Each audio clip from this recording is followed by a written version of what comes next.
Vamos chegando. Sexta-feira de muita informação. Daqui a pouco tem Pimenta nos Olhos com Johnny Pimentel. Ainda hoje tem um segundo episódio do quadro Inteligência Artificial. Quais serão as 20 profissões que podem desaparecer? Daqui a pouco tem notícia local, os updates da eleição. Vem comigo! Aqui é sempre melhor.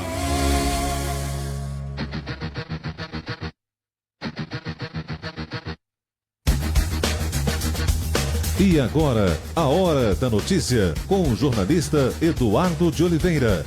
Intimidade com os fatos, sem medo de polêmica.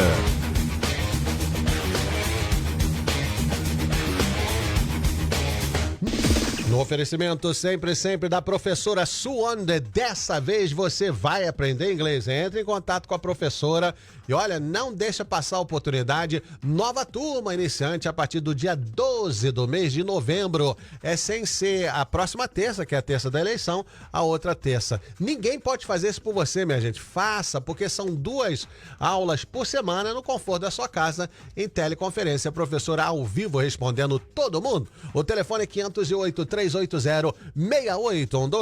508-380-6812. Professora Suande traz inteligência artificial no seu rádio. Inteligência artificial.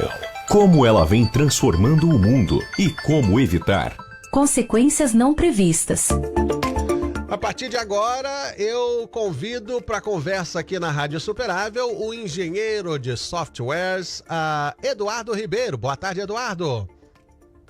Boa tarde, Eduardo. Boa tarde aos ouvintes. É um prazer ter hoje você aqui. Semana passada você fez uma ótima explicação em relação ao que configura, o que é inteligência artificial. Hoje a gente vai continuar falando desse tema, mas de um outro aspecto que é sobre o futuro da inteligência artificial.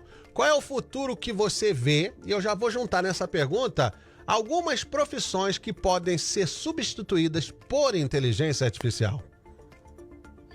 Ok, então, Eduardo, como eu disse no primeiro programa, o desafio para mim é simplificar o assunto tão complexo, mas vamos lá. A gente, durante esse programa todo, nas perguntas, mantenha em mente 2 disciplinas da inteligência artificial, que é o processamento e a decisão. O processamento está tendo muita aceitação no mundo, porque está ajudando bastante, mas a decisão nem tanto. Mas a gente vai chegar lá. Então, mantenha isso em mente. Ok, o futuro da inteligência artificial, é lógico, ela é feita para ajudar a gente. Exemplos, pesquisa científica e melhorar a educação, por exemplo, o aprendizado personalizado, por exemplo. Você pode aprender sobre as coisas como se fosse AI ensinando você especificamente sobre um assunto. Eu vou te dar uns outros exemplos que já é usado no mundo real. O assistente pessoal, por exemplo, a Siri, a Alexa, você pode programar elas para ajudar você individualmente. Por exemplo, uma coisa útil que eu acho muito legal, todo dia quando eu acordo, a Alexa me diz as responsabilidades que eu tenho no dia. De acordo com o meu trabalho, se tem reunião e sobre o que eu preciso preparar e tal. Inclusive hoje teve o programa e o que a gente vai conversar, ela me lembra, para me preparar. A outra coisa, um outro exemplo é detecção de fraude, por exemplo, nos bancos, o monitoramento de transações e busca de padrões incomuns. Todas as transações feitas numa conta, AI pode vigiar aquilo e detectar alguma coisa diferente e chamar a atenção de supervisores. Lembra, da parte da decisão, o processamento ele detectou que tem alguma coisa suspeita, mas a decisão precisa ser do humano ainda. Interessante. Então ele passa o processamento para o humano.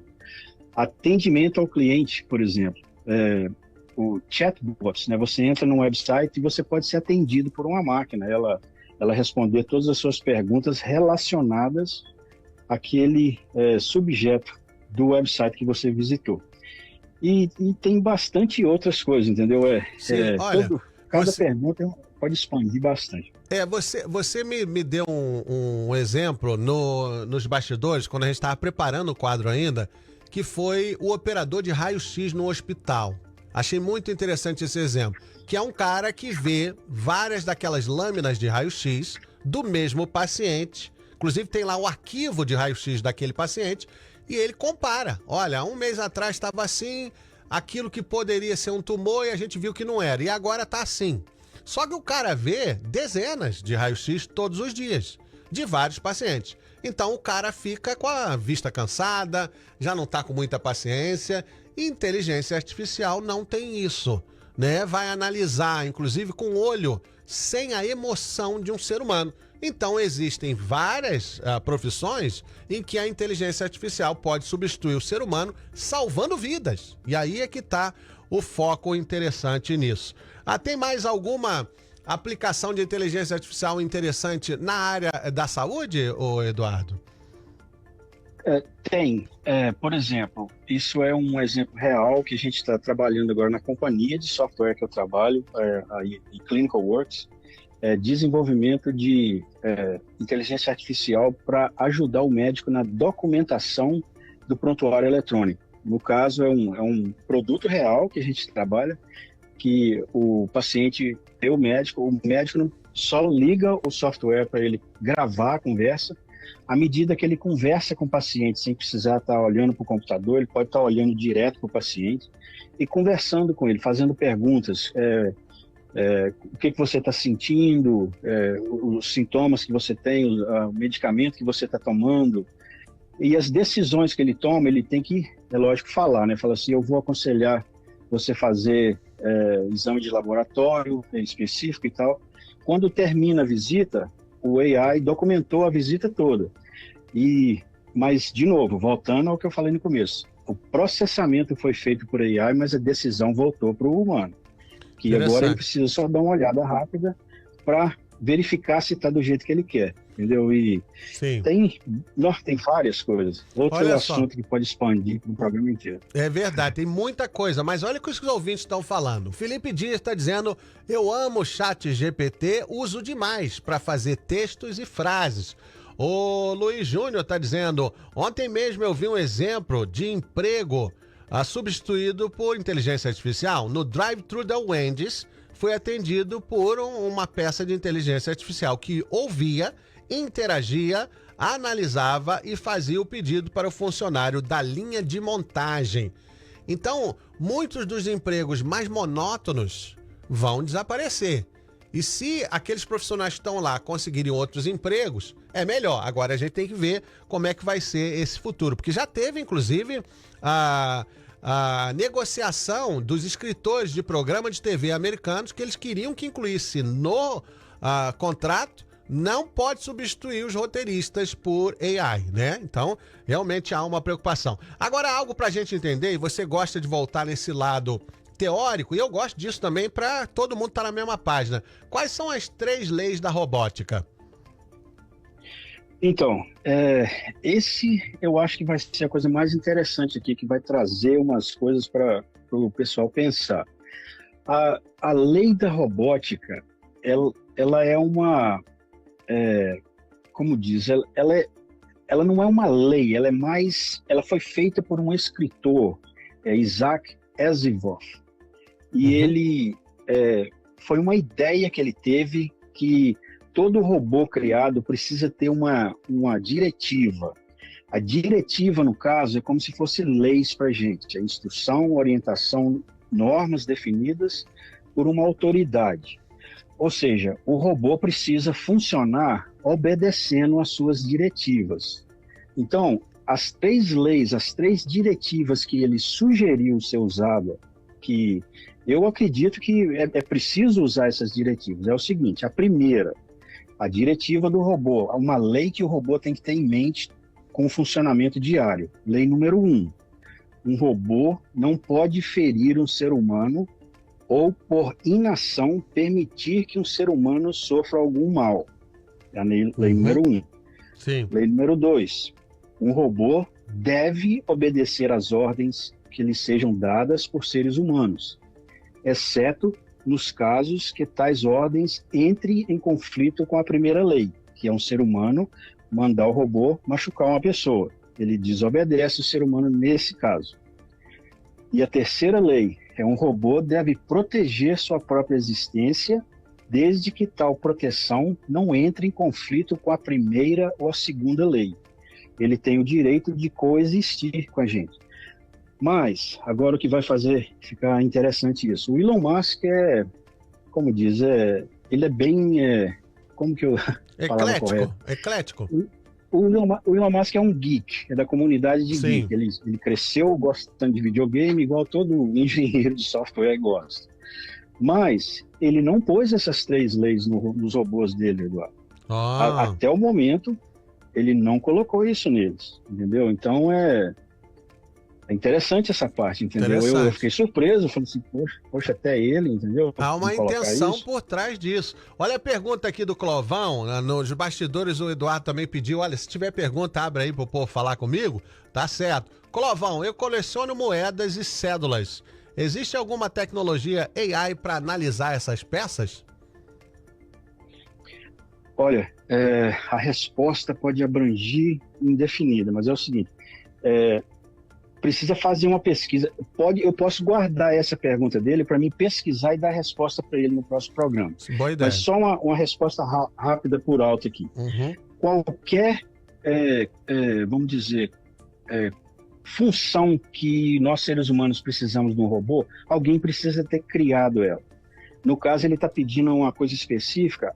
A pesquisa que tem que ser feita é se existe esse programa que alguém ensinou a AI a reconhecer visualmente essas moedas, no Sim. caso dele. Então, eu pesquiso e respondo a pergunta com mais detalhes, com um backup de pesquisa na próxima vez. Mais comentários aqui, o Sebastião Fernandes está dizendo, também já usei o AI para ordenar na Wendy's. Entende melhor que o ser humano, isso é incrível. O Frederick Freud, de Volta Redonda, boa tarde. Na área da saúde, creio que precisa haver interação entre humanos. A máquina substituirá empregos mecânicos. Tá certo? O Joe tá dizendo, isso não funcionou no filme do Will Smith, I Am a Robot, tá mandando aqui. Tá certo. O Carlos Pereira tá dizendo, no filme do Will Smith, I, Robot, os robôs conseguiram autonomia própria. Tá certo. O Clovão tá falando aqui. Vamos para o último tema, que daqui a pouco tem o Anônimo Falador. Já o Anônimo Falador. Nosso último tema hoje é o seguinte: a primeira lei criada sobre inteligência artificial na União Europeia. Que lei é essa? Então, aviso, eu preciso de um tempinho para explicar essa. Então, essa é uma proposta pioneira. Ela é somente uma proposta, ela não se transformou em lei ainda. É a Lei da Inteligência Artificial da União Europeia. Essa lei tem várias páginas, tem mais de 30 páginas, mas a definição é regularizar o desenvolvimento, implementação e o uso da inteligência artificial. Inclusive, uma coisa que eles estão baseando é o regulamento de proteção de dados pessoais. Por exemplo, igual hoje é um problema grande, o seu Social Security, a sua conta no banco, vou usar a palavra que o brasileiro fala, hackeada. Sim. Então, é o seguinte, a lei, olha que interessante, é uma proposta de lei que não existe ainda. Aí, a gente vai um pouquinho agora no campo de leis, né? Os advogados vão gostar. Tem uma palavra em latim que se chama stare decisis. É importante entender ela. Stare decisis quer dizer princípio de precedente. Ou seja, tem tudo a ver com um assunto que a gente tem. As leis são decididas de acordo com leis criadas. Por exemplo, um exemplo de stare decisis é que não tem uma lei criada. Vou te dar um exemplo. Se um robô matar uma pessoa hoje, não existe uma lei para lidar com isso. Perigo isso, hein? Então, mas olha só, a gente tem que tomar muito cuidado nas coisas que fala, né? Voltando àquele que a gente conversou sobre o livro que eu escrevi sobre fake news, né? Mas é o seguinte, existem outras leis que podem, por exemplo, eu criei um robô, o robô matou uma pessoa, eles não podem me processar porque o robô matou a pessoa, mas tem leis que podem me processar porque eu usei uma máquina como uma arma. É a mesma coisa de um acidente de carro. Uma pessoa usar um carro para matar uma pessoa, no caso, ele pode ser processado com, entendeu, assassinato no caso, e que o carro seja a arma que ele usou para matar. Então, eu não estou dizendo que se alguém cria um robô e ele mata, ele não vai ser preso, não. Eu estou dizendo que não existe uma lei para lidar com isso ainda. Então, é por isso que está existindo, entendeu? Foi feita essa proposta pioneira para começar a pensar nessas coisas, entendeu? Para as pessoas serem responsáveis pelas coisas que fazem. Interessante. Entendeu? E a lei, ela expande muito em muitas coisas, alto risco, risco limitado e etc, etc. São 33 páginas a lei. Uau! Para você ver como já está na pauta de discussão nos congressos do mundo todo, isso é uma realidade. Isso não tem volta. Não se desfaz mais a televisão a cores ou a tela do celular. AI não vai se desfazer mais. Então, realmente, está avançando cada vez mais e a gente precisa entender o que está acontecendo. O Marcos, eleitor do Trump, está dizendo: Eduardo, está havendo crime organizado no Brasil e eles podem usar robô para praticar crime no Brasil. E eles vão fazer os robôs piratas. Já tá vendo até como a tecnologia vai ser usada pela criminalidade. Meu amigo, muito obrigado pela sua participação. Semana que vem a gente deve falar sobre a inteligência artificial também em veículos, automóveis. E vamos falar mais de profissões também. Tá bom, meu amigo? Obrigado a você, Eduardo, pelo privilégio de participar do programa. Obrigado. Esse é o engenheiro de software, Eduardo Ribeiro, no nosso quadro Inteligência Artificial. Vamos continuando o programa Hora da Notícia nas ondas da Rádio Insuperável. Aqui é sempre melhor. Bom, eu vou anunciar 2 ganhadores aqui dos convites, mas realmente eu vou ter que